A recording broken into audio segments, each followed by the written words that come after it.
చిన్న ప్రార్థన చేసుకుని దేవుని వాక్యాన్ని విందాం. అందరూ కూడా మన హృదయాన్ని సిద్ధపరుచుకుందాం. ప్రేమగా మా ప్రియతల్లో తండ్రి, నమ్మదగిన గొప్ప దేవ, కనికర సంపన్నుడ, కృపాసత్య సంపూర్ణమైన మా ఏసీయానికి వందనాలు చెల్లిస్తున్నాం.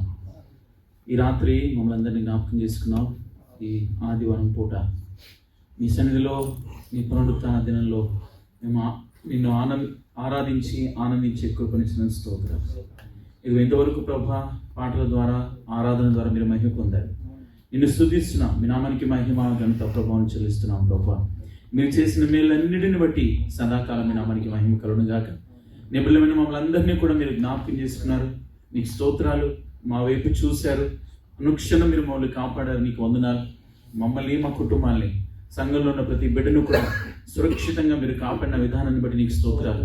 మీరు పోషించినందుకు వందనాలు. ఇదిగో ప్రభా, అనేక మంది నీ పిల్లలు కన్నీళ్లతో వచ్చారు. వారి కన్నీటిని తొడువని నాయన, సమస్యలో వచ్చారు, సమస్యల నుంచి విడిపించారు. ముఖ్యంగా రక్షణ ఆనందంతో నీ బిడ్డలందరినీ నింపడి నాయన, మమ్మల్ని బలపరచండి. మీ జీవముతో నింపడి నాయన, ప్రతి బిడ్డను కూడా మీరు తాకుమని ప్రార్థన చేస్తున్నారు. ప్రతి బిడ్డ యొక్క ఆఖరులు మీరు తీర్చండి తండ్రి. మా అంతరింద్రియములు మీకు తెలుసు. మా అంతరంగంలో మాకున్న బాధలు మీకు తెలుసు నాయన. దయచేసి మీరు కనికరించమని అడుగుతా. ప్రతి బిడ్డకు కావాల్సిన కృపను మీరు అనుగ్రహించండి. అయ్యా, ఒట్టిగా వచ్చినటువంటి మేము వట్టిగా వెళ్ళకూడదు నాయన. అయ్యా, మమ్మల్ని నింపండి, నీ ఆత్మతో నింపండి. అయ్యా, నీ బలముతో నింపండి నాయన. నీ వాక్కు ద్వారా మాతో మీరు మాట్లాడి మహిమ పొందమని యేసు నామములో ప్రార్థన వేడుకున్నాము తండ్రి. ఆమేన్. ప్రియమైన దేవుని పిల్లలారా, గత కొన్ని రోజులుగా ఈ 2026 సంవత్సరంలో ప్రభు నా మనసులో ఉంచినటువంటి ప్రత్యక్షత, ఆత్మ ప్రత్యక్షతలో దేవుడు నాకు జ్ఞాపకం చేసినటువంటి దేవుని వాక్యం నిబంధన. దేవుడు మొదట ఆదాముతో నిబంధన చేశాడు. ఏదైనా తోటలో వారి నుంచి ఆ ఏదైనా తోటలో వాళ్ళు నివసిస్తూ ఈ సృష్టిని అంతటిని కూడా ఏలడానికి దేవుడు అధికారం ఇచ్చాడు ఆదాముతో. ఆదాము హవ్వలతో దేవుడు నిబంధన చేశాడు. వారితో కలిసి సహవాసం చేసినట్టుగా మనం దేవుని వాక్యంలో మనం చూస్తాం. ఆదికాండం 1వ అధ్యాయం 22వ వాక్యంలో మనం చూస్తే, ఆదికాండం 1వ అధ్యాయం 22వ వాక్యం, దేవుడు మీరు ఫలించి అభివృద్ధి పొంది సముద్ర జలములలో నిండి యుండుడనియు పక్షులు భూమి మీద విస్తరించును గాకనియు వాటిని ఆశీర్వదించెను. అస్తమాయమును ఉదయమును కలగగా 5వ దినము ఆయను. 26 నుండి 28 వరకు. దేవుడు మన స్వరూపమందు మన పోలిక చొప్పున నరులను చేయుదము. వారు సముద్రపు చేపలను, ఆకాశ పక్షులను, పశువులను, సమస్త భూమిని, భూమి మీద ప్రాకు ప్రతి జంతువును ఏలుదురు గాకనియు పలికెను. దేవుడు తన స్వరూపమందు నరును సృజించెను. దేవుని స్వరూపమందు వారిని సృజించెను. స్త్రీని గాను పురుషుని గాను వారిని సృజించెను. దేవుడు వారిని ఆశీర్వదించెను. ఎట్లనగా మీరు ఫలించి అభివృద్ధి పొంది. దేవుడు వారిని ఆశీర్వదించెను. ఎట్లనగా మీరు ఫలించి అభివృద్ధి పొంది విస్తరించి భూమిని నిండించి దానిని లోపరుచుకొనుడి. దేవుడు ఆదాము హవ్వలతో చేసినటువంటి నిబంధన ఇది. వాళ్ళతో అంటున్నాడు, మీరు ఫలించి. ఫలము అనే మాట దేనికి వాడతాము సాధారణంగా?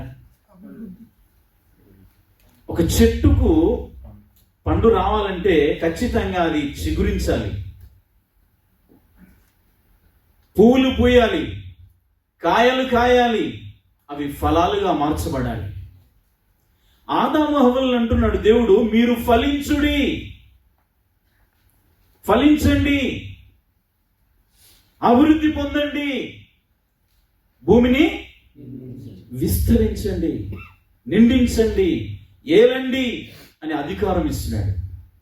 ఏలడము అనే మాట ఎవరికి వర్తిస్తుంది? అధికారము. రాజుగా రాజరికాన్ని ఆయన ఏలుతాడు. దేవుని బిడ్డలారా, తన రాజ్యాన్ని ఏలుతున్నాడని వాడుతాం ఆ మాట. ఆదాము హవ్వల్ని ఆ ఏదెను తోటలో ఉంచి ఈ సృష్టి అంతటి మీద అధికారం చేయడానికి దేవుడు నియమించాడు. దేవుడు వారితో నిబంధన చేశాడు. ఏం చేశాడు చెప్పండి అందరూ? ఈ సంవత్సరం అంతా నిబంధన మీద ఉంటాం. ఇక అందరూ చెప్పండి మళ్ళీ. నిబంధన అంటే అర్థం చెప్పాను కదా, ఒప్పందం. ఇద్దరు వ్యక్తుల మధ్య జరిగే ఒప్పందం. నీకు దేవునికి మధ్యలో ఒప్పందం జరిగింది, నీకు నీ భార్యకు మధ్యలో ఒప్పందం జరిగింది. జ్ఞాపకం ఉన్నాయా ప్రమాణాలు? పెళ్లి ప్రమాణాలు జ్ఞాపకం ఉంచుకున్నారా? మర్చిపోయారా? ఆమె తలనొప్పి వచ్చినప్పుడు నువ్వు జెండు బాబు రాయాలి తప్పకుండా, నీకు నొచ్చినట్టుగా భావించాలి అని ప్రమాణాలు చేశాం మనం. ఎక్కడ? పెళ్లిలో, పరిశుద్ధ వివాహంలో ఒక నిబంధన చేసుకున్నాం మన భార్యతో. నా ప్రియమైన దేవుని పిల్లలారా, ఆదాముతో కూడా దేవుడు నిబంధన చేసినట్టుగా దేవుని వాక్యంలో మనం చూస్తున్నాం. దేవుని బిడ్డారా, ఈ ఆడమిక్ కావెనెంట్ ఆదాము చేసినటువంటి పాపాన్ని బట్టి, ఆదాము చేసినటువంటి తప్పిదాన్ని బట్టి ఆ నిబంధనలో నుండి ఆయన వేరు చేయబడ్డట్టుగా మన దేవుని వాక్యంలో మనం చూస్తాం. దేవుని బిడ్డారా, హోషేయ గ్రంథం, హోషేయ తీస్తారా?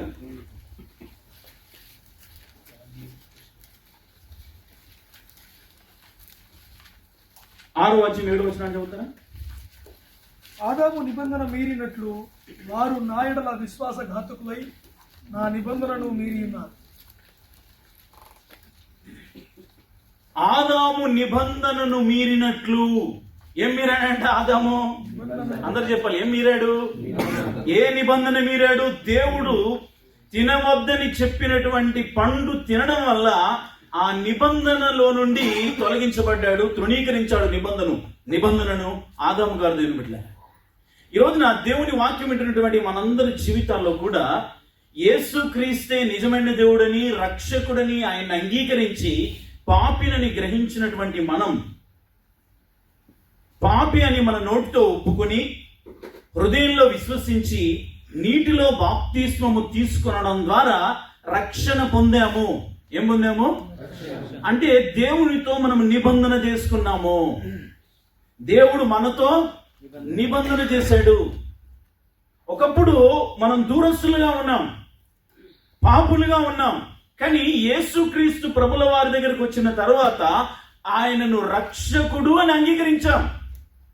పాపినని నేను ఒప్పుకున్నాను, నా పాపం నాకు అర్థమైంది, నాకు దేవునికి మధ్యలో గొప్ప అగాధం ఉందని, నాకు ఆయనకు మధ్యలో దూరం ఉందని నేను గ్రహించిన వాడినై నా పాపాన్ని నేను ఒప్పుకున్నాను. నేను పాపిని గ్రహించి ఒప్పుకొని దేవుని సన్నిధిలో నీటిలో బాప్తిసం తీసుకున్నాను. పరిశుద్ధాత్మ ద్వారా నేను ముద్రించబడ్డాను. అప్పుడు నేను నీతిమంతునిగా తీర్చబడి పరిశుద్ధపరచబడే అనుభవంలోనికి రాగలిగాను. అది దేవునితో మనం చేసినటువంటి నిబంధన. ఏం చేశాం దేవునితో? బాగా చల్లబడ్డట్టు ఏసెక్కున్నట్టు ఏం చేశాం దేవునితో? యేసన్న స్వరమన్నా నీవెప్పుడైనా విన్నావా? యేసన్న స్వరమన్నా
ఆదాము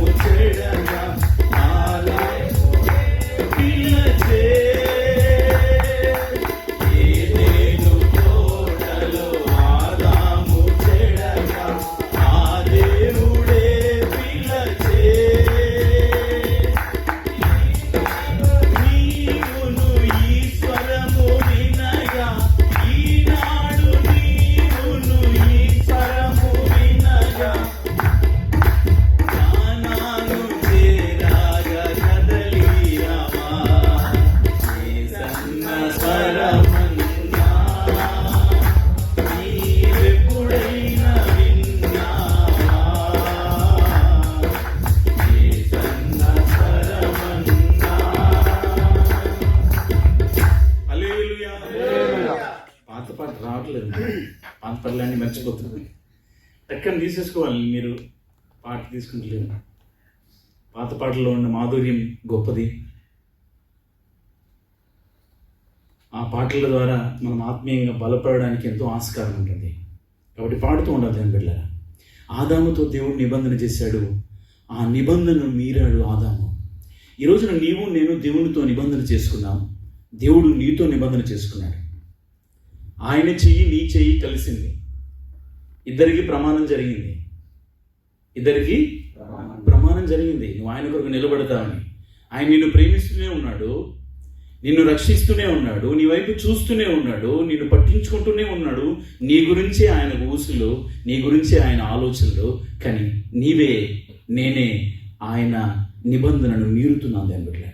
ఆదాము నిబంధనను మీరినట్టుగా అనేక సార్లు మనం దేవుణ్ణి ఆయాసపెట్టిన వారంగా కనబడుతున్నాం. అనేక సార్లు మనం ఆయన్ని దుఃఖపెట్టిన వారంగా కనబడుతున్నాం. ఆయన చిత్తాన్ని చేయకపోవడం, ఆయనకు ఇష్టమైన రీతిలో మనం బ్రతకకపోవడం, ఆయన కోరుకున్నట్టుగా మనం జీవించకపోవడమే నిబంధనను మీరడం దేవుళ్ళారా. ఆయన ఆజ్ఞలను గైకొనకపోవడమే నిబంధనను మీరినట్టుగా దేవుని వాక్యం చెప్తుంది. ఈరోజున మన దైనందిన జీవితాల్లో మనం జ్ఞాపకం చేసుకుందాం. నువ్వు రక్షించబడిన దినం మొదలు ఈరోజు వరకు పడుతూ లేస్తూ నీ ఆత్మీయ జీవితాన్ని కొనసాగిస్తున్నావా? లేకపోతే దేవునితో ఒక నిత్య నిబంధన చేసుకొని ఆ సత్య నిబంధనలో స్థిరపరచబడుతూ దేవుని కొరకు కొనసాగుతున్నావు అనేది మన జీవితాలు పరిశీలించుకోవాల్సినటువంటి సత్యం. దేవుని బిడ్డ, ఈరోజు దేవుని వాక్యం వింటున్నటువంటి మనందరం కూడా నిబంధనలో ఉన్నాం. మనందరం కూడా నిబంధన జనులం. ఎవరు మనము? నిబంధన జనులం, క్రొత్త నిబంధన ప్రజలం,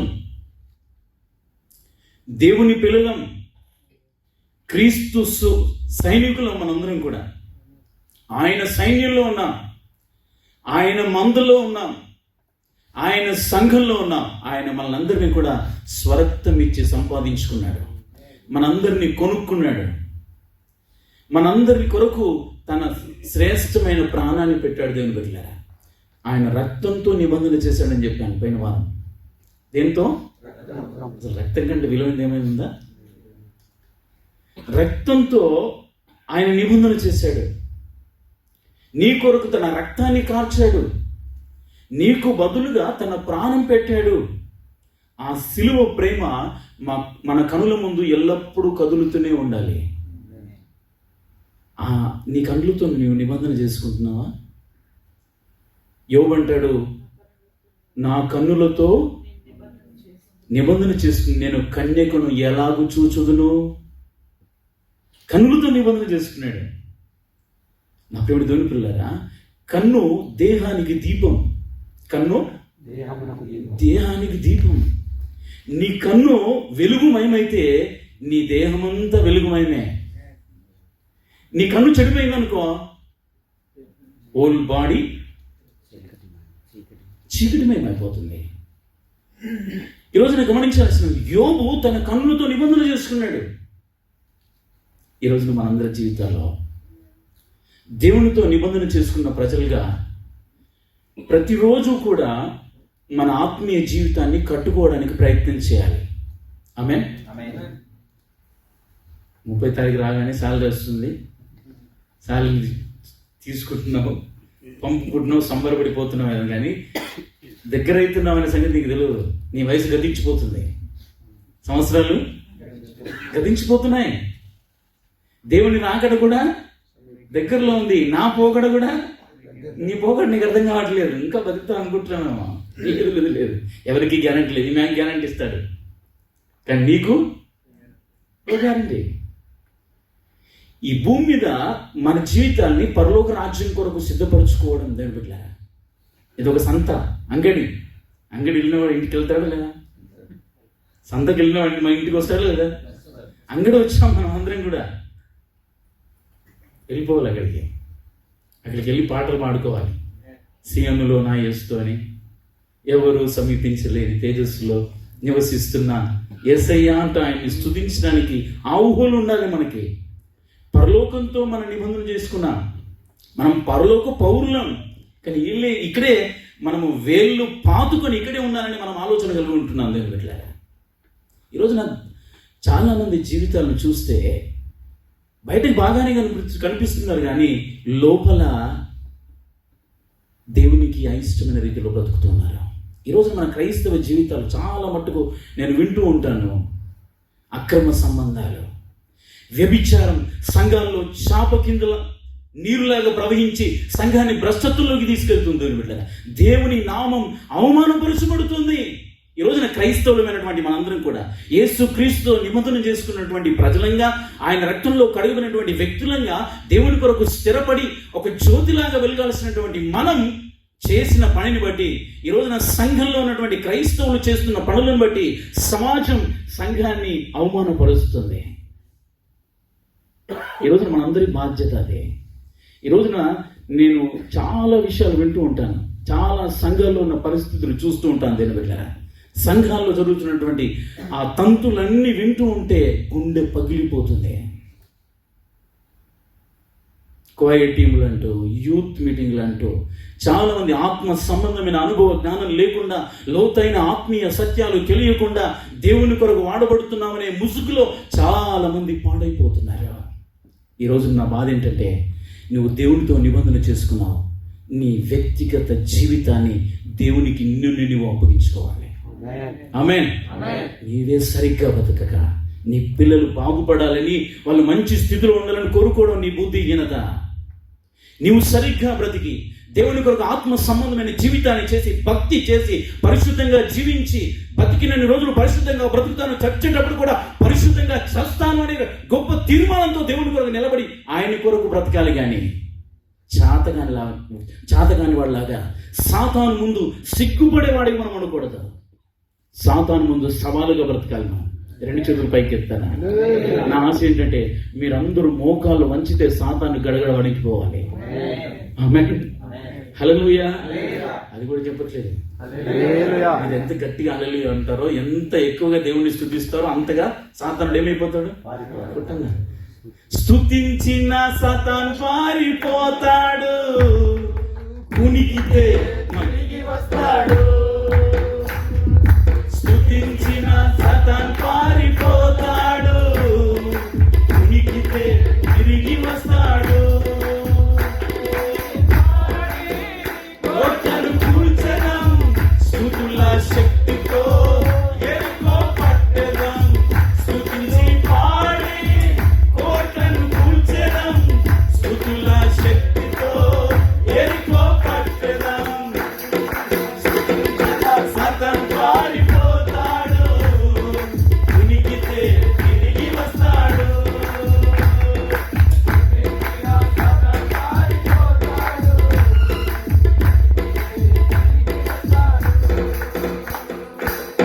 నేను పాడుతుంటే నేను గుణుకుతానట్టుగానే ఉడుకుతున్నాను. నేను పాడాలి, మీరు కూడా పాడాలి. స్తుతించిన సాతాను పారిపోతాడు, ఉనికితే తిరిగి వస్తాడు. స్తుతించిన సాతాను పారిపోతాడు, ఉనికితే తిరిగి వస్తాడు. కోటను కూల్చెదం స్తుతుల శక్తితో, ఎరుకో పట్టెదం స్తుతించి పాడి. కోటను కూల్చెదం స్తుతుల శక్తితో, ఎరుకో పట్టెదం.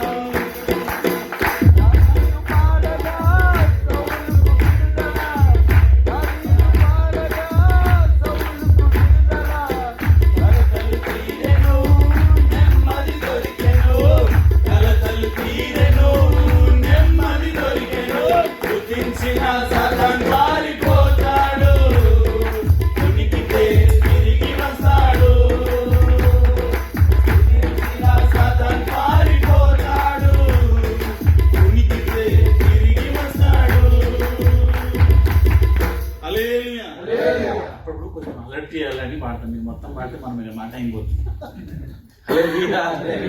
పాటల ద్వారా ఒకరినొకరు బుద్ధి చెప్పుకోవాలి, హెచ్చరించుకోవాలి.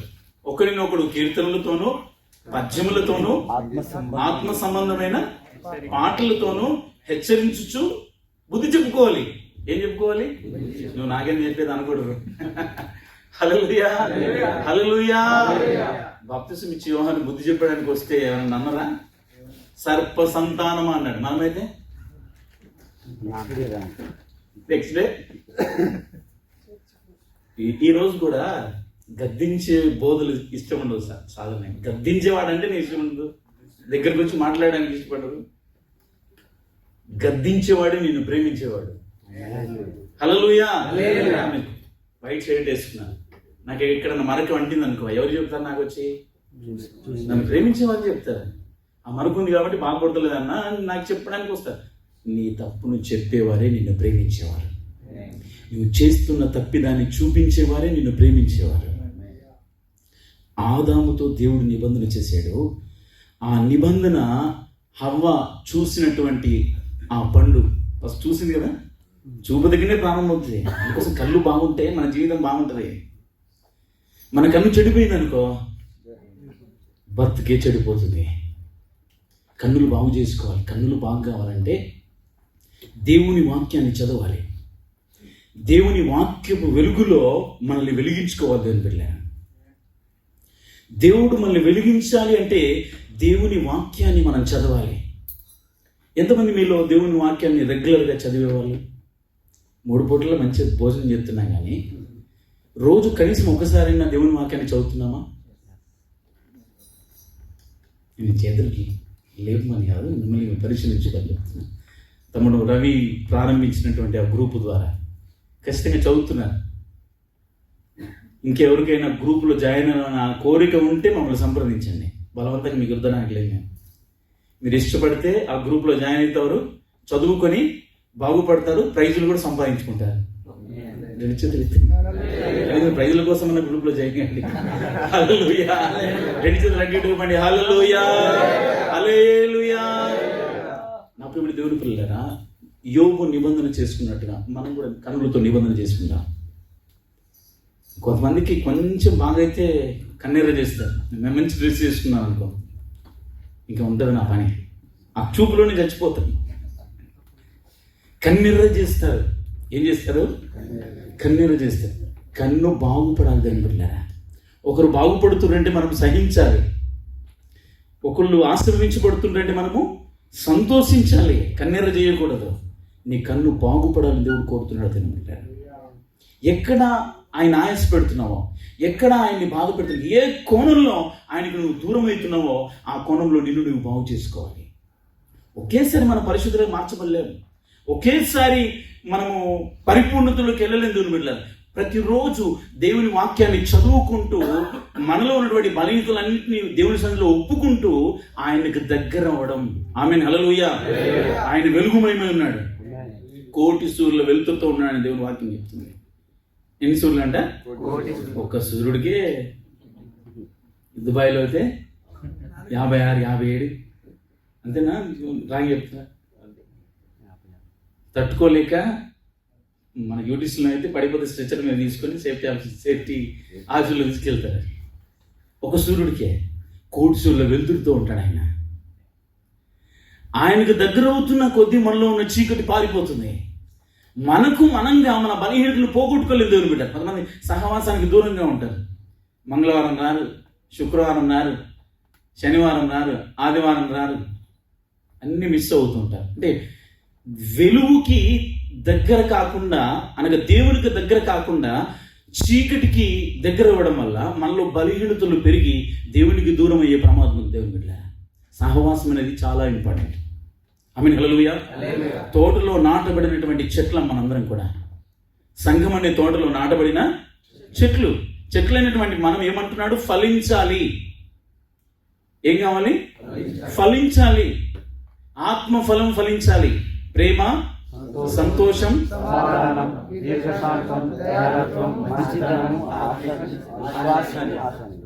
ఇవన్నీ పనిచేస్తున్నాయా? ఆశ ఉండాలి, కానీ ఆశకు అద్దు ఉండాలి. ఆశను అణుచుకునే నిగ్రహ శక్తి ఉండాలి. అందరికీ ఉంటుంది ఆశ. సెల్ఫ్ కంట్రోల్, పాపం చేయకుండా నీవు ఉండాలంటే ఆశా నిగ్రహం అనే ఆత్మఫలం నీలో ఉండాలి. ఆత్మఫలంలోని భాగం అది. ప్రేమ ఉండాలి. కొంతమంది మొఖాలు చెప్తుంటే ఆమ్లెట్ వేసుకోవచ్చు, సంతోషం అనేది కనిపించదు, మార్చుకుంటూ ఉంటారు. సంతోషంగా ఉండాలి. దేవుని సన్నిధిలో ముఖ్యంగా ఆయన ఆరాధిస్తే మనం సంతోషం చేత నింపబడతాం. దేవుని వాక్యం చెప్తుంది, నీ సన్నిధిని సంపూర్ణ సంతోషము కలదు. ఏముందంట? మామూలు సంతోషమా? సంపూర్ణ సంతోషం దేవుని వాక్యంలో ఉంది, దేవుని సన్నిధిలో ఉంది. ఒకటో కీర్తనలు ఏమంటాడు? యెహోవా ధర్మశాస్త్రమునందు ఆనందించు. చదవక ముందు మాటనే ఆనందించు అంటున్నాడు. దేవుని వాక్యాన్ని గురించి యెహోవా ధర్మశాస్త్రమునందు ఆనందించుచు దివారాత్రము దానిని ధ్యానించువాడు ధన్యుడు. నువ్వు ధన్యుడు కావాలంటే, నువ్వు ఆశీర్వదించబడిన వ్యక్తిగా మార్చబడాలంటే ఖచ్చితంగా దేవుని వాక్యంలో నువ్వు ఆనందిస్తూ చదవాలి. డే అండ్ నైట్, దివారాత్రం, టైం అంటూ లేదు. నీకు ఎప్పుడు టైం దొరికితే అప్పుడు చదవడానికి ప్రయత్నం చేయాలి. దేవుని బిడ్డ, ఈ సంవత్సరం మనందరం బైబిల్ కంప్లీట్ చేయాలి. ఆమెనంటే సరిపోదు, గట్టి తీర్మానం తీసుకోవాలి. ఎటువంటి తీర్మానం? మీరు గ్రూపులనే జాయిన్ కావట్లేదు, మీరు తీర్మానం తీసుకుంటారు. నేను ఎట్లా నమ్ముతాను? నేను ఒక కాపరిగా ఈ మందులో ఉన్న మీ అందరికీ ఒక నాయకుడుగా నేను చెప్తున్నా, మీలో ఆశ ఉండాలి. ఏముండాలి? మీలో ఆశ లేకపోతే మేమేం చేస్తాం? మేము నేర్చుకోవాలనే ఆశ ఉంటే మేము ఏమైనా చేయగలుగుతాం. దేవుని బిడ్డలారా, మీ కొరకు ఏదైనా మేము చేయడానికి సిద్ధంగా ఉన్నాం. దేవుని వాక్యాన్ని నేర్చుకోండి. దేవుని వాక్యపు వెలుగులో మీ జీవితాన్ని దిద్దుకోండి. మీరు బాగుపడితే మీ కుటుంబం బాగుపడుతుంది. మీ కుటుంబం బాగుపడితే మీ సంఘం బాగుపడుతుంది. మీ సంఘంలో నువ్వు ఒక పనిముట్టుగా మార్చబడతావు. సమాజానికి ఉపయోగపడే వ్యక్తిగా మార్చబడతావు. నా ప్రేమ దేవుని పిల్లగా, నీ నిబంధన ఎలా ఉందో ఒకసారి జ్ఞాపకం చేసుకుంటావా? ఆదాము అయితే నిబంధనను మీరాడు, కానీ యోబు మాత్రం తన కన్నుతో నిబంధన చేసుకున్నాడు. ఇక నోవాహు గురించి కనుక మనం చూస్తే బైబిల్లో తన తరము వారందరిలో కూడా ఆయన నిందారహితుడు. ఎవరంటే ఆయన? అందరూ చెప్పండి. నింద వేరు, అపనింద వేరు. మీకు తెలుసా? మన తెలుగు చాలా గమ్మత్తుగా ఉంటుంది. నింద వేరు, అపనింద వేరు. నోవాహు గారంట నిందారహితుడు. తన తరము వారందరిలో కూడా ఇప్పుడు ఎంతైతే సమాజం చెడిపోయిందో అప్పుడు ఇంతకంటే ఎక్కువ చెడిపోయింది. అసలు దేవుడే తన హృదయంలో నొచ్చుకున్నాడంట. అక్కడ రాయబడి ఉంటుంది, సంతాపపడెను.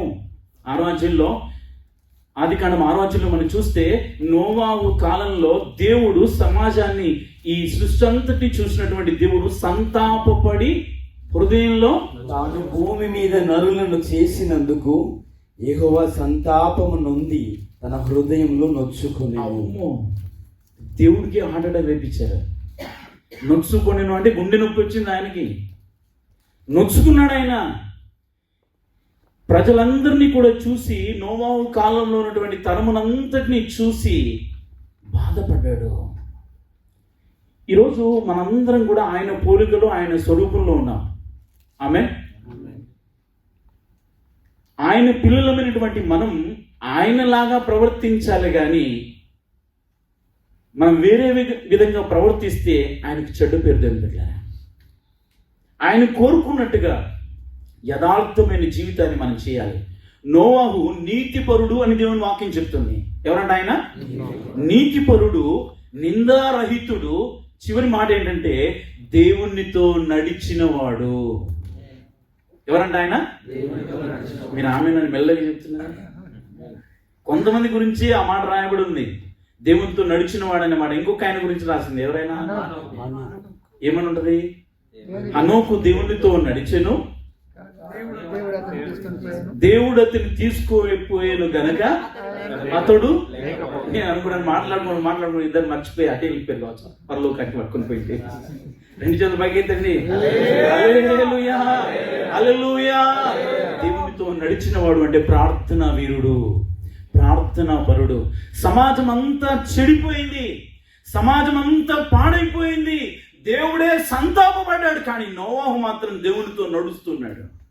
దేవునితో నడిచిన వాడిగా ఆయన దేవునితో ఉన్నాడు. కాబట్టి దేవునికి ఇష్టమైన రీతిలో, దేవుని దృష్టిలో కృప పొందిన వాడుగా మార్చబడ్డాడు. దేవుని దృష్టికి కృప పొందినవాడు. నేను అందరిని చూస్తూ ఉంటాను, అందరినీ గమనిస్తూ ఉంటాను, అందరి తలాంతులను చూస్తూ ఉంటాం. మీరు ప్రదర్శిస్తే చూస్తాం, కానీ మీరు ముద్ర పూలా కూర్చుంటే మేమేం చూస్తాం?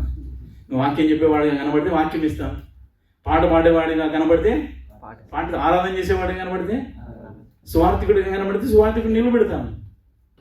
దేవుని దృష్టిలో నోవహు కృప పొందినవాడుగా కనబడుతున్నాడు. దేవుని పిల్లలు, కృప అనగా దేవుని యొక్క అంతులేని ప్రేమ, అర్హత లేని వ్యక్తులకు అర్హతనిచ్చే ప్రేమ. దేవుని బిడ్డలారా, నోవాహుతో మాట్లాడుతున్నాడు. నోవాహు అని పిలిచి నోవాహుతో అంటున్నాడు దేవుడు, ఈ సృష్టి అంతటిని కూడా నేను ఏం చేయాలనుకుంటున్నాను?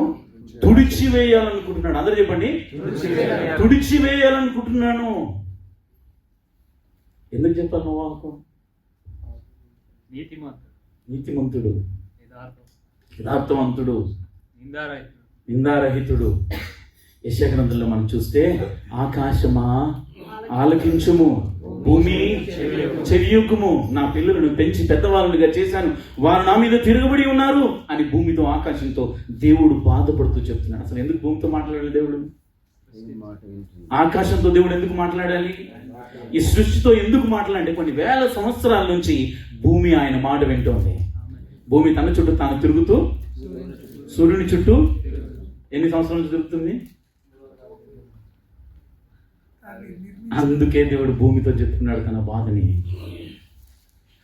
అంటే మన ఫ్రెండ్స్తో కూడా, మన స్నేహితులతో, మన మనసుకు దగ్గరగా ఉండే వారితోనే మన బాధను చెప్పుకుంటాం. అందరితో చెప్పుకుంటామా? కిరణ్, అందరితో చెప్తామా? మన మనసుకు దగ్గర ఉన్న వారితోనే, అందరితో కూడా మనసు దగ్గరలో ఉన్నాం కదా. కొంతమందితోనే మనకు ప్రాణ స్నేహితులు, లేకుంటే మనతో కలిసి ఉన్నవారితో మనము మనసు విప్పి మాట్లాడతాం. దేవుడు కూడా ఆకాశంతో, భూమితో పంచుకున్నాడు, నోవహుతో కూడా పంచుకున్నాడు తన బాధను. నోవహుకు చెప్పాడు ఓడను నిర్మించమని. ఏం నిర్మించమన్నాడు? అది దేవుడు నోవహుతో చేసిన నిబంధన. నోవహుతో దేవుడు చేసిన నిబంధన. అసలు నాకు ఎట్లా ఆలోచన వచ్చిందంటే, నోవహు రేపు ఏం జరుగుతున్న సంగతి దేవుడు చెప్పాడు, కానీ విశ్వసించడం ఎంత గొప్ప విషయం. అసలు జరగబోయే విషయాన్ని ముందుగా చెప్పడానికి అసలు ఏం జరుగుతుందో కూడా తెలియదు. మనమైతే గోడ మీద పిల్లలాగా అవుతుందో కాదో, కొన్ని రోజులు వాయిదా వేయిస్తాం. మేము ఇల్లు కట్టుకున్న తర్వాత మళ్ళీ మేము ఓడ కడతాం, మేము ఇల్లు కట్టుకున్న తర్వాత మీకు చర్చి కడతాం. మనం తీసుకున్న ఆలోచనలు. నోవహు మాత్రం ఓడను ప్రారంభించాడు. 150 సంవత్సరాలు సువార్త ప్రకటించాడు. ఎన్ని సంవత్సరాలు? 150 సంవత్సరాలు. మనం బతికే 50-60 సంవత్సరాలకే మనం ఏం చేయలేకపోతున్నాం, కానీ 150 సంవత్సరాలు నోవాహు గారు సువార్తను ప్రకటించాడంట. ఎక్కడికి రమ్మని? ఓడలోకి రమ్మని. ఓడ అనగా యేసుక్రీస్తు ప్రభుల వారు. ఈ రోజున ఓడ ఏంటంటే యేసుక్రీస్తు ప్రభుల వారు. ఎంతమంది అయితే యేసుక్రీస్తుని అంగీకరిస్తారో రాబోయే ఉగ్రత నుండి తప్పించబడతారు. ఆ రోజు ఓడను నిర్మించాడు నోవహు, దేవునితో నిబంధన చేసి. ఆ ఓడను నిర్మించిన తర్వాత ఏం జరిగింది? పాట మీద ఈ మధ్య వచ్చింది, ఒక అన్న పాడుతున్నది, దారి తప్పిపోతున్నావా విశ్వాసంలో, కానీ ఇంకొక పాట. దారి తప్పిపోతున్నావా విశ్వాసీ, తీరమేదో గమనించావా విశ్వాసీ, దారి తప్పిపోతున్నావా విశ్వాసీ, తీరమేదో గమనించావా విశ్వాసీ. ఈ లోకం ముల్లాబాట, విశ్రాంతి లేనిచట, ఈ లోకం ముల్లాబాట, విశ్రాంతి లేనిచట, యేసయ్య జీవపు ఊట, సాగిపో ఆయన వెంట, యేసయ్య జీవపు ఊట, సాగిపో ఆయన వెంట.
6వ అధ్యాయము 18వ వాక్యాన్ని చదువుదామా?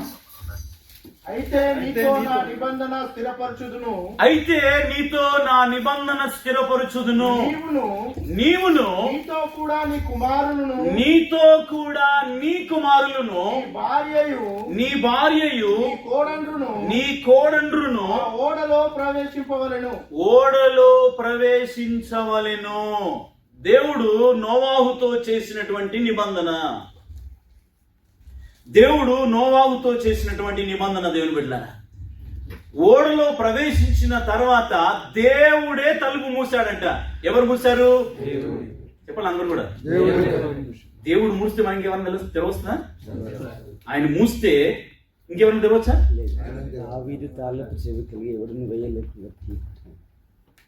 ఆయన మూస్తే ఎవరు తెరవలేదు, దేవుడే ఆ తలుపు మూసాడంట. ఆకాశపు తూములు విప్పబడ్డాయి. అందరూ చెప్పండి, అగాధ జలముల ఊటలు విప్పబడ్డాయి. పైనుండి కింద నుండి అగాధ జలములు విప్పబడ్డాయి, ఆకాశపు తూములు విప్పబడ్డాయి. ప్రచండమైన వర్షం 40 దినములు 40 రాత్రులు ప్రచండమైన వర్షం. దేవుని బిడ్డలారా, అంత తుడిచివేయబడుతున్నటువంటి పరిస్థితి. దేవుని బిడ్డలారా, అప్పుడు దేవుని మహిమను చూస్తున్నాడు ఓడలో నోవాహు. ఈ సృష్టిలో ఉన్నటువంటి సమస్తము కూడా తుడిచివేయబడుతుంది అని బిడ్డలారా. ఆయన విశ్వసించాడు. నోవాహు విశ్వాసంతో ఓడ కట్టాడు, విశ్వాసంతో ఓడలో ప్రవేశించాడు. విశ్వాసము ద్వారా ఆయన జల ప్రళయం నుండి తప్పించబడి ఓడలో సురక్షితంగా ఉన్నాడు. చప్పటి కొడి దేవుని నామమున మహిమ.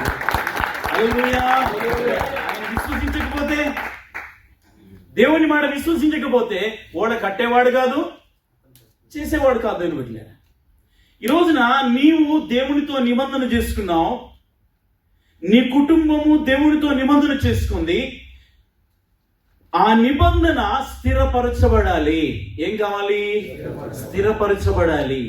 ఆ నిబంధన స్థిరపరచబడితే మనము రక్షణానందంలో ఉండి మన జీవితకాలం అంతా దేవుని కొరకు జీవించి ఆయన కొరకు బ్రతికి ఆయన రాజ్యంలో కళ్ళు తెరుస్తాం. ఇక్కడ కళ్ళు మూస్తే అక్కడ కళ్ళు మూస్తాం, కళ్ళు తెరిస్తే ఒకవేళ దానికి ఆపోజిట్గా మనం ఆయన మాట వినకుండా ఆయనకు దూరం అయితే ఎక్కడ కళ్ళు తెరుస్తారు తెలుసా? మామూలు నరకం కాదు, యుగ యుగాల నరకం. That is bottomless pit. పోతూనే ఉంటారంట. మనం బిల్డింగ్ నుంచి కిందికి దూకామని ఎట్లుంటుంది ఫీలింగ్? బాటమ్లెస్ పిట్ అంటే అంతే, పోతూనే ఉంటుంది. అడుగు లేని అగాధం. తెలుగులో అడుగు లేని అగాధం, యుగ యుగాల నరకం. అదే ఈజీ కాదు. ఏసీలు లేవు అక్కడ, ఫ్యాన్లు లేవు అక్కడ, విసనకర్రలు లేవు. భయంకరమైన స్థలం అది. ఆ యుగ యుగాల నరకము నుంచి తప్పించడానికి యేసు క్రీస్తును ఈ లోకానికి పంపించాడు తండ్రిని యెహోవా దేవుడు. ఎంతమంది అయితే యేసు క్రీస్తునందు విశ్వాసం ఉంచుతున్నారో వారందరూ కూడా ఆ యుగ యుగాల నరకం నుంచి తప్పించబడుతున్నారు. ఆ నిబంధనలో మనందరం ఉన్నాం ఈరోజు. ఆ దేవుడు మనలో ఉంచినటువంటి విశ్వాసాన్ని మనం అభివృద్ధి పరుచుకోవాలి. ఏం చేసుకోవాలి? అభివృద్ధి చేసుకోవాలి. దేవుని వాక్యాన్ని చదువుతూ మన ఆత్మను బలపరుచుకోవాలి. ఆత్మలో బలపరచబడాలి. దేవుని కొరకు ఆత్మ ఫలము ఫలించాలి. ఆత్మతో పనిచేయాలి. అనేకులను దేవుని కొరకు మనం సంపాదించాలి. నేను చూసి వెనక్కి పోదాం. చాలా మంది నీ బతుకుని చూసి వెనక్కి పోతున్నారు. మనలో శక్తి లేని కారణాన్ని బట్టి, భక్తి లేని కారణాన్ని బట్టి మనలో యేసుని చూడట్లేదు. మనల్ని చూసి క్రీస్తు యొక్క స్వరూపాన్ని చూడట్లేదు దేవుని బిడ్డలారా. కాబట్టి ఈ రోజున నీ నిబంధన స్థిరపరచుకో దేవుని ఎదుట. నేను చెప్తున్నాను, మనందరం కూడా ఎవరు కూడా సంపూర్ణం కాలేదు. మనందరం కూడా బలహీనతలు కలిగి ఉన్నాం. ఆ బలహీనత నుంచి విడిపించబడి దేవుని సన్నిధిలో స్థిరపరచబడాలి. ఏం కావాలి? స్థిరపరచబడాలి. ఈ 2026లో రిన్యూ కావాలి. ఏం కావాలి? విజా రిన్యూ కాకపోతే రిన్యూ చేసుకుంటున్నావా నీ మైండ్ని? రిన్యూ చేసుకుంటున్నావా నీ హార్ట్ని? నీ హృదయాన్ని కొత్తగా మార్చుకుంటున్నావా? నీ జీవితాన్ని దిద్దుకుంటున్నావు. అసలు దిద్దుబాటే అసహ్యం చాలా మందికి. ఇట్లా ఉంటారు, 2025లో ఉన్నట్టే ఉంటాను. నీకు ఎందుకు? సేనాదయం అన్నది కదా, ఏమన్నది యేసు ప్రభుత్వం? ఏమన్నా సేనాదయం? నాతో నీకేం, ఈరోజు నాతో నీకేం అనే వాళ్ళు ఎంతమంది లేరు. అది సేనాదయం పట్టిన వారు మాట్లాడే మాట. నిన్ను బాగు చేయడానికి ప్రభు మాట్లాడితే, నిన్ను దిద్దుకోవడానికి ప్రభు నిన్ను హెచ్చరిస్తే, నాకు వద్దు అన్నట్టుగా నువ్వు ఆయన్ని తిరస్కరించకూడదు. యేసయ్య రక్తాన్ని ఈ రోజున తిరస్కరిస్తున్నారు. ఆయన కడగడానికి సిద్ధంగా ఉన్నాడు. మనందరినీ కడగడానికి ఇష్టపడుతున్నాడు. ప్రతిరోజు మనం కడగబడాలి. ఆమెను హల్లెలూయా. సంఘానికి ఆయన ఉదక స్నానం చేయిస్తున్నాడు. దేవుని బిడ్డలారా, ఏ స్నానము? ఉదక స్నానం చేయిస్తున్నాడు. మనం కడగబడాలని కోరుకుంటున్నాడు. నా ప్రియ దేవుని పిల్లలారా, ఈ రాత్రి ఒక తీర్మానం తీసుకుందాం. 2025లో ఉన్నట్టుగా 26లో ఉండకూడదు. మనం మార్చబడాలి. దేవునికి దగ్గర కావాలి. దేవుని గుణ లక్షణాలు మనలోనికి రావాలి. నువ్వు ఇంటికి వెళ్ళిన తర్వాత, చుట్టికి వెళ్ళిన తర్వాత నేను చూసి ప్రజలందరూ ఆశ్చర్యపోవాలి. నీలో ఉన్న భక్తిని చూసి, నీ ఆత్మ సంబంధమైన అనుభవ జ్ఞానం చూసి, నీ ప్రార్థన ఆత్మ చేత నింపబడి దేవుని సన్నిధిలో కన్నీళ్లతో ప్రార్థించే అనుభవంలోనికి వచ్చిన తర్వాత అనేకులకు నువ్వు దీవెనకరంగా మార్చబడతావు. నీ కుటుంబం దీవించబడుతుంది. నీ పిల్లలు దీవించబడతారు. నీ సంఘం ఆశీర్వదించబడుతుంది. నీ చుట్టూన్న వాతావరణం అంతా కూడా వేరైపోతుంది. అది పరలోకపు వాతావరణం. ఆమెను హల్లెలూయా. నీ పక్కన ఉన్నవా, నీ పక్కింటి వారు నీ మీదకి వచ్చినా నువ్వేమనకుండా నెమ్మదిగా ఉంటావు. వాళ్ళు ఒక మాట అని నీ ఒక మాట అంటే అక్కడ ఇండియా భారత్ యుద్ధం జరుగుతుంది చూడు, అలా జరుగుతుంది. సరే, పాకిస్తాన్ ఇండియాకు మధ్యలో పచ్చగడ్డ ఎత్తే బగ్గుమంటారు కదా, కొన్ని నీ పక్కింటి వాళ్ళతో అలా ఉంటుంది సమస్య, ఎదురింటి వాళ్ళతో ఉంటుంది సమస్య. అలాగా పొలాల మధ్యలో క్షమిస్తే మనకు క్షేమం, నష్టపోతే నష్టపో, పరలోకాన్ని పోగొట్టుకోవద్దు. యశోరవ ఎందుకన్నాడు తెలిసిన? నీ కన్ను నేను అభ్యంతరపరిస్తే నీ కన్ను నువ్వు పెరుకువే అన్నాడు. అంటే అర్థమేంటి తెలుసు? నీ కన్ను పీకేయమని కాదు అర్థం. ఏదైతే ఆయన రాజ్యానికి వెళ్ళకు నేను నాపుతుందో దాన్ని చంపేయి. నీలో రేగుతున్నటువంటి తుచ్చమైన కోరికలను చంపమని దేవుని వాక్యం చెప్తుంది. దేవుని బిడ్డలారా, నీ ఇష్టం వచ్చినట్టుగా, నీ మనసుకు నచ్చినట్టుగా, నీ శరీరం చెప్పినట్టుగా, నీ కన్ను కోరుకున్నట్టుగా నువ్వు ప్రవర్తిస్తే జాగ్రత్త, ప్రమాదం. ఈ రోజున ప్రభు మనందరితో మాట్లాడుతున్నాడు. ఈరోజు చిన్న పిల్లలు మాదక ద్రవ్యాలకు, డ్రగ్స్కు లోనై భయంకరమైన పరిస్థితులు వాళ్ళ జీవితాన్ని పాడు చేసుకుంటున్నారు. చదువును పాడు చేసుకుంటున్నారు. ఉద్యోగాల్ని పాడు చేసుకుంటున్నారు. తాగుడికి అలవాటు పడి వాళ్ళ జీవితాన్ని పాడు చేసుకుంటున్నారు. దీన్ని పెట్టారు. బైక్ మనందరం తెలుసు కదా, ఏం పోతాం దాంట్లో? కిరసనాయిలు పోయి ఎన్ని రోజులు నడుస్తుంది? నీళ్లు పోయి నడుస్తుందా? మనం నీవేమై ఉన్నావు? You are the temple of God. దేవుడు నీలో నివసించాలనుకుంటున్నాడు. సాధారణంగా ఓ మందిరం అన్నాక అక్కడ వెళ్ళి ఎవరైనా చెడ్డ పని చేస్తారా? తాగుతారా బాటలు పెట్టుకున్నాక? నీ హృదయమే ఆయన ఆలయం. నీలో ఆయన నివసించాలనుకుంటున్నాడు. పరిశుద్ధాత్మ దేవునికి నిలయం నీ హృదయం. నువ్వు ఆయన ఆలయం. You are the temple of God. నీలో ఆయన నివసించాలనుకుంటున్నాడు. ఎంత పరిశుద్ధంగా నిన్ను నువ్వు పరిశుద్ధపరచుకోవాలి, ఎంత పరిశుద్ధంగా నిన్ను నువ్వు కాపాడుకోవాలి. నోవాహు సమాజం అంతా చెడిపోయిన ఆయన చెడిపోలేదే, నువ్వెందుకు చెడిపోతున్నావు? నీ స్నేహితుల్ని బట్టా, నీ కొలీగ్స్ని బట్టా, దేన్ని బట్టి చెడిపోతున్నావు? దేన్ని బట్టి నువ్వు దూరం అవుతున్నావు? దాన్ని చంపు. అవసరమైతే ఫ్రెండ్షిప్ని కూడా కట్ చేయాలి దేవుని కొరకు. ఆమేన్. ఏం కట్ చేయాలి? అది జాన్ జిగిరైనా కట్ చేయాల్సిందే దేవుని కొరకు. ఫ్రెండ్షిప్, ఫెలోషిప్, యేసు క్రీస్తుతో మనం సహవాసం చేయాలి. దుష్ట సాంగత్యము. ఒక కంపులో అన్ని పనులు మంచిగా ఉండి ఒక్క పండు చెడిపోయి ఉండి దాన్ని 2 రోజులు పెట్టా, మనకి ఏమవుతుంది? అదే మన పరిస్థితి కూడా అంతే. నువ్వు ఎవరితో తిరుగుతున్నావో నీ క్యారెక్టర్ అటువంటిది. నువ్వు ఎవరితో తిరుగుతున్నావో నీ క్యారెక్టర్ అటువంటిది. డబ్బు పోతే వస్తుంది, డబ్బు పోతే వస్తుంది, పేరు పోతే మళ్ళీ. ఒకసారి క్యారెక్టర్ లాస్ అయిపోయావు అనుకో, క్యారెక్టర్ చెడిపోయింది అనుకో, ఇంకా బతుకు బాగు చేసుకుంటావా మళ్ళీ? నా ప్రేమ దేవుని బిడ్డ, ఇక్కడ ఉన్నప్పుడు బాగానే ఉంటున్నారు. నాకు కొంతమంది చర్చిలో ఉన్నప్పుడు బాగానే ఉంటున్నారు, ఇంటికి వెళ్ళిన తర్వాత మారిపోతున్నారు. ఇక్కడ ఇక్కడ అగ్గి నిప్పు రవ్వలా కనబడుతున్నారు, ఇంటికి వెళ్ళిన తర్వాత బొగ్గు కూడా కనిపించలేదు. కొంతమంది బొగ్గు కూడా. ఈ మధ్య ఒక తమ్ముడు కలిసి అన్నారు, సోనప్పులు ఎప్పుడో 15 సంవత్సరాల క్రితం ఉండేవాడు మాతో పాటు. ఆయనతో మాట్లాడుతుంటే తమ్ముడు ఏం చేస్తున్నావు అని అడిగా. అన్న నేను వయసు నడిపిస్తున్నాను. అయ్యో తమ్ముడు, నేను చెప్పిన మాటలు నీకు ఏమయ్యాయి? మేము మొత్తుకున్న ఆ ప్రసంగాలు ఏమయ్యాయి? ఆ ప్రార్థనలు ఏమయ్యాయి? ఒక క్రైస్తవుడు ఆ పని చేయొచ్చా అంటే నేను చెప్పేటప్పుడు తప్పనమాట. నేను అప్పుడు ఆయన్ని బాధ అనుకోలే. అయ్యో నేను నీకు అర్థం ఎట్టట్టు చెప్పలేదు తమ్ముడు, నేను నీకు సరిగ్గా బోధించలేదు కాబట్టి, నీకు అర్థమయ్యేటట్టుగా నేను బోధించలేదు కాబట్టి అది నా తప్పు అనుకున్నాను నేను. ఈరోజు మీలో ఎవరు అటువంటి స్థితిలోకి దిగజారకూడదు. మీరు పనికొచ్చే పాత్రలుగా మార్చబడాలి. దేవుని కొరకు గొప్ప కార్యాలు మాకంటే ఎక్కువగా దేవుని సందులో వాడబడాలి. హల్లెలూయా, హల్లెలూయా. కొంతమంది కాంప్లైంట్, మా సార్ ఇట్లా అన్నా, మా పాస్టర్ ఇట్లా, మా సంగతి వాళ్ళ గురించి నీ గురించి నువ్వు చూసుకో, నా గురించి నేను చూసుకోవాలి. కొంతమంది కాంప్లైంట్ మీద కాంప్లైంట్లే, ఆయన ఇట్లా ఈయన ఇట్లా. అది కాదు నీకు కావాల్సింది, నువ్వెట్లున్నావు, నువ్వు ఎలా దేవుని సందులో ఉపయోగపడుతున్నావు. అసలు నువ్వు బాగుగా ఉంటే దేవుని కొరకు నువ్వు వాడబడే పాత్రగా ఉంటే దేవుడిని వాడుకుంటాడు, మనుషులు కాదు వాడుకునేది, దేవుడే వాడుకుంటాడు మనల్ని. ఆయన సందులో వాడుకుంటాడు. నేను ముగించడానికి ఇష్టపడుతున్నాను. ఈరోజు నా ప్రభు భోజన సంస్కరణలోకి వెళ్ళిపోతున్నాం. మనము నా హృదయాన్ని సిద్ధపరచుకుందాం. చివరిగా దేవుడు మనతో చేసినటువంటి నిబంధన ఏంటంటే రక్తంతో నిబంధన చేశాడు. కొత్త నిబంధన, రక్తంతో నిబంధన చేశాడు. తీద్దామా అన్నమాట. 1 కొరింథీయులకు రాసిన పత్రిక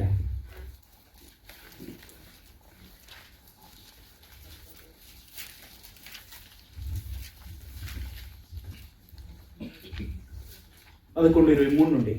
నేను మీకు అప్పగించిన దానిని ప్రభువు వలన పొంది తిని, ప్రభువైన యేసు తాను అప్పగింపబడిన రాత్రి ఒక రొట్టెను ఎత్తుకొని కృతజ్ఞతాస్తుతులు చెల్లించి దానిని విరిచి, ఇది మీ కొరకైన నా శరీరము, నన్ను జ్ఞాపకము చేసుకున్నటకై దీనిని చేయుడని చెప్పెను. ఆ ప్రకారమే భోజనమైన పిమ్మట ఆయన పాత్రను ఎత్తుకొని, ఈ పాత్ర నా రక్తము వలనైన క్రొత్త నిబంధన చదువుతాం. మీరు దీనిలోనిది త్రాగునప్పుడెల్లా నన్ను జ్ఞాపకము చేసుకున్నటకై దీనిని చేయుడని చెప్పెను. మీరు ఈ రొట్టెను తిని ఈ పాత్రలోనిది త్రాగునప్పుడెల్లా ప్రభువు వచ్చే వరకు ఆయన మరణమును ప్రచురించుదురు. కాబట్టి ఎవడు అయోగ్యంగా ప్రభు యొక్క రొట్టెను తినునో లేక ఆయన పాత్రలోనిది త్రాగునో వాడు ప్రభు యొక్క శరీరమును గూర్చియో రక్తమును గూర్చియో అపరాధి అగును. కాబట్టి ప్రతి మనుషుడు తన్ను తాను పరీక్షించుకొనవలెను. అలాగు చేసి ఆ రొట్టెని తిని ఆ పాత్రలోనిది త్రాగవలెను.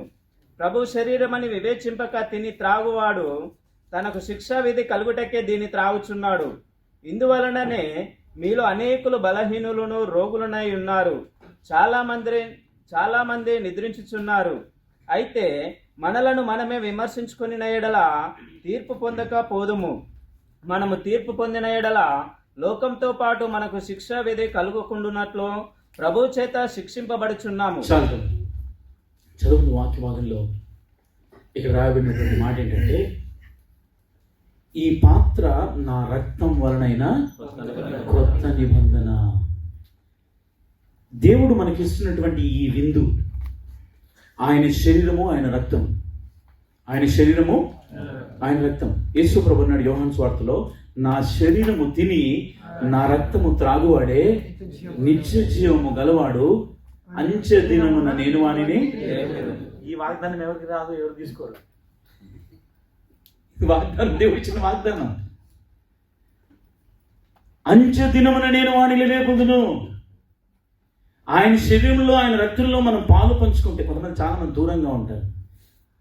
భార్యతో గొడవయో, తల్లిదండ్రులతో గొడవయో, అన్నదమ్ములతో గొడవయో చాలా మంది దూరంగా ఉంటారు. దీనికి ఒకవేళ నువ్వు దూరంగా ఉండి అలా ఉండి నువ్వేం చేయలేవు, మోకాలు వంచి ప్రార్థన చేయాలి, క్షమించమని. దేవునికి దూరం అయితే క్షమించమని మోకాల నుండి ప్రార్థన చేయాలి, పశ్చాత్తాపపడి ఇందులో పాల్గొనాలి తప్ప. కొంతమంది సంవత్సరాల తరబడి దూరంగా ఉంటున్నారు. నెలల తరబడి దూరం. కొంతమంది ఇదేదో ప్రసాదంలాగా తీసుకుంటున్నారు. కాదు దేవుని పిల్లారా, ఇది దేవుడు మనకిచ్చే విందు, సాదృశ్య రూపకమైనటువంటి సూచన. ఆయన శరీరము, ఆయన రక్తముగా రొట్టెను, ద్రాక్షారసాన్ని మనం తీసుకుంటున్నప్పుడు జ్ఞాపకం చేసుకుంటున్నాం. కలువరిలో యేసుక్రీస్తు ప్రభుల వారు మనందరి కొరకు తన రక్తాన్ని కార్చి శరీరాన్ని మనందరి కొరకు ఇచ్చినటువంటి ఆ కలువరి శిలువ ప్రేమను మనం జ్ఞాపకం చేసుకోవాలి. ఆమేన్. రొట్టె తీసుకున్నప్పుడు ఆయన శిలువ ప్రేమ మన కళ్ళ ముందు, హృదయంలో కదలాడాలి. ఎప్పుడైతే ఈ యేసుక్రీస్తు ప్రభుల వారి యొక్క మరణానుభవంలోనికి మనం వస్తామో ఆయన పునరుత్థానాన్ని ప్రచురం చేస్తాం. ఆమేన్. మరణానుభవం అంటే ఖచ్చితంగా ఆయన కొరకు బాధపడాలి. నేను సువార్తను ప్రకటిస్తూ ఉంటే సంతోషంగా స్వీకరిస్తారా? కొంతమంది రివర్స్ అవుతారు, కొంతమంది రకరకాలుగా మాటలు. అవన్నీ క్రీస్తు కొరకు భరించాలి. అదే ఆయనలో ఉండే మరణానుభవం. మనందరం కూడా ఒక తీర్మానం తీసుకుందాం. ఈ యేసుక్రీస్తు ప్రభుల వారి యొక్క శరీరము, రక్తము మన దగ్గరికి వచ్చినప్పుడు ఆ నిబంధనను జ్ఞాపకం చేసుకుందాం. ప్రభా, నేను నీ కొరకు బ్రతుకుతాను, నాలో ప్రాణం ఉన్నంత వరకు నీ కొరకు నేను జీవిస్తాను ప్రభా, నన్ను ప్రత్యేకపరచండి అన్నప్పుడు దేవుడు నీలోనికి తన జీవాన్ని ఇస్తాడు. ఆమేన్. తన జీవముతో నింపి నిన్ను ఆశీర్వాదం తీసుకురావడానికి ఆయన ఇష్టపడుతున్నాడు. అందరు కళ్ళు మూసుకుందాం, మోకాల మీద ఉందాం. స్వార్థికులైన వారు, సంఘ పెద్దలైన వారు దయచేసి ముందుకు రండి.